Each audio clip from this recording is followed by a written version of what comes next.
Hi again, everyone. Let's conclude our lecture on the emergence of Pentecostalism with the final two people that I cannot fail to mention at the very beginning of the Pentecostal movement. The first is Charles Parham.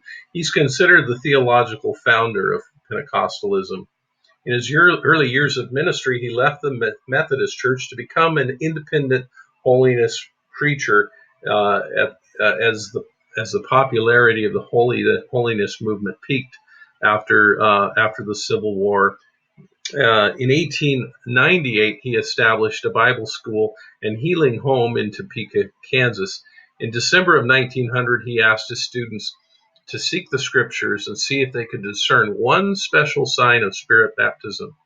They prayed and fasted for 3 days while he was away preaching, and upon his return, they insisted that speaking in tongues was the one and only biblical proof of spirit baptism.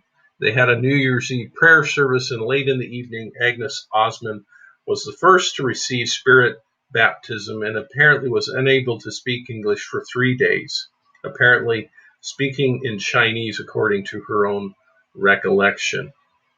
Well, again, I have to mention, even though Charles Parham is mentioned, the next person is the one who's mentioned far and away. If Charles Parham was the match, William Seymour was the flame. But sadly, there were some aspects of Charles Parham's life that really, historically, even Pentecostal historians like to ignore him now, because for one, sadly, he was apparently affiliated with the Ku Klux Klan.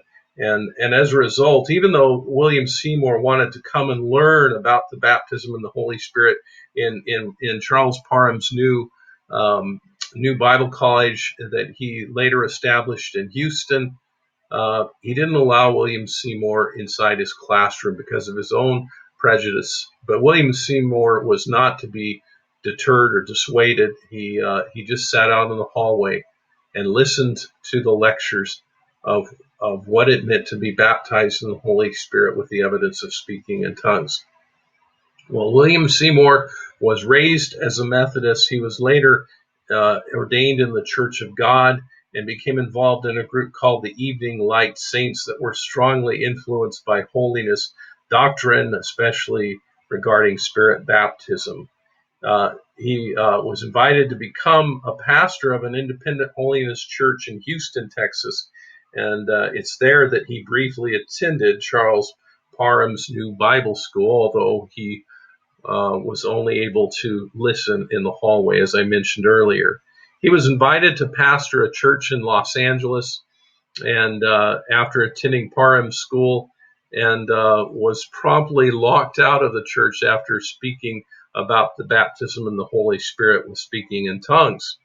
And after being locked out of this church, he and a small group from that church began meeting at a house on Bonnie Bray Street near downtown LA. On April 9th, 1906, several people at that nightly prayer meeting received spirit baptism, including William Seymour. And reports in the LA Times began surfacing about this revival on April 18th. And as a result, the rapidly growing group had to find a new location to meet and finally found a place called the Azusa Street Mission. Well, thanks for allowing me to share a little bit more about early Pentecostalism and the emergence of Pentecostalism. Now we will have the privilege next week of looking at 20th century Christianity as Pentecostalism and evangelicalism began to spread.